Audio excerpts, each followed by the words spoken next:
जय हिंद सभी स्टूडेंट को स्वागत है आप सभी छात्रों का आज की क्लास में। बच्चों, आज की क्लास में हम क्लास 10th के हिस्ट्री के एक वीवीआई सब्जेक्टिव क्वेश्चन को देखेंगे जो आप सभी बच्चों के मैट्रिक परीक्षा 2026 के लिए बहुत ही महत्वपूर्ण है। तो बच्चों, अगर आपके भी क्लास 10th में है तो सभी छात्र क्लास को अच्छे से देखिएगा और इस प्रश्न को अच्छे से लिखिएगा और समझिएगा। चलिए आज की क्लास को शुरू करते हैं। बच्चों, पहले इस क्लास में पढ़ाए गए इस क्वेश्चन और इसके आंसर को अच्छे से सुन लीजिए, समझ लीजिए। उसके बाद हम आप सभी को यह लाइन बाय लाइन लिखा देंगे। चलिए क्लास को शुरू करते हैं। क्लास का क्वेश्चन है बच्चों, राष्ट्रवाद का मतलब क्या होता है। बहुत ही इम्पोर्टेंट क्वेश्चन है और आपके परीक्षा में यह प्रश्न बहुत बार आता है कि राष्ट्रवाद का मतलब बताइए। चलिए इसे समझते हैं। तो उत्तर में जो बातें हैं उसे समझेंगे बच्चों। तो उत्तर में है कि सामान्य अर्थों में राष्ट्रवाद का अर्थ होता है। ठीक है, तो यहाँ पर सबसे पहले बात स्टार्ट करना है कि सामान्य अर्थों में राष्ट्रवाद का अर्थ होता है, यानी यहाँ से आपसे मतलब पूछ रहा है तो सेम बात है, मतलब और अर्थ। ठीक है, तो सामान्य अर्थों में राष्ट्रवाद का अर्थ होता है, क्या होता है, राष्ट्रवाद का अर्थ होता है अपने राष्ट्र के प्रति अपने सोच और लगाव की भावना का विकास करना।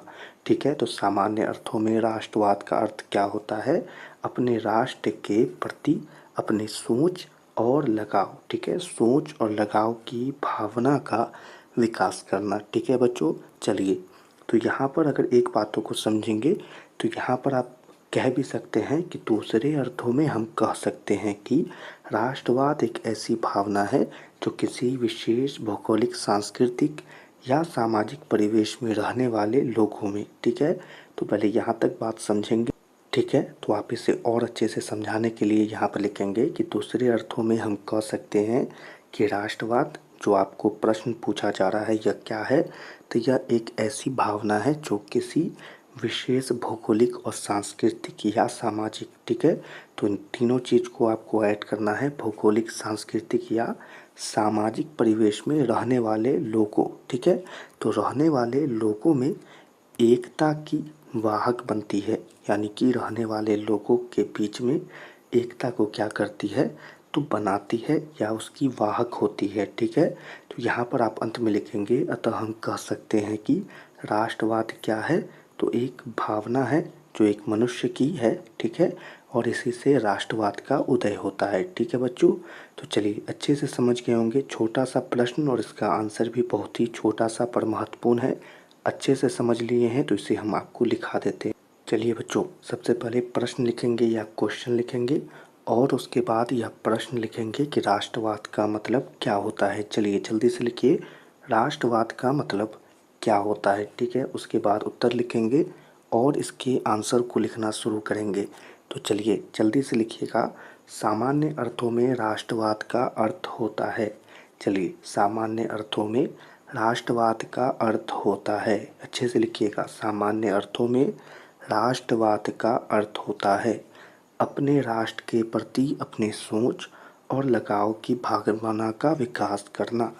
अपने राष्ट्र के प्रति अपने सोच और लगाव की भावना का विकास करना, क्या लिखिएगा, अपने राष्ट्र के प्रति अपने सोच और लगाव की भावना का विकास करना। चलिए आगे बढ़ते हैं और आगे जो बातें हैं उसे लिखते हैं बच्चों। आगे लिखेंगे, दूसरे अर्थों में हम कह सकते हैं कि, दूसरे अर्थों में हम कह सकते हैं कि राष्ट्रवाद एक ऐसी भावना है जो किसी विशेष भौगोलिक, सांस्कृतिक या सामाजिक परिवेश में रहने वाले लोगों में एकता की वाहक बनती है। क्या लिखिएगा, राष्ट्रवाद एक ऐसी भावना है जो किसी विशेष भौगोलिक, सांस्कृतिक या सामाजिक परिवेश में रहने वाले लोगों में एकता की वाहक बनती है। ठीक है, लिखिए अच्छे से और आगे जो पॉइंट है उसे लिखेंगे।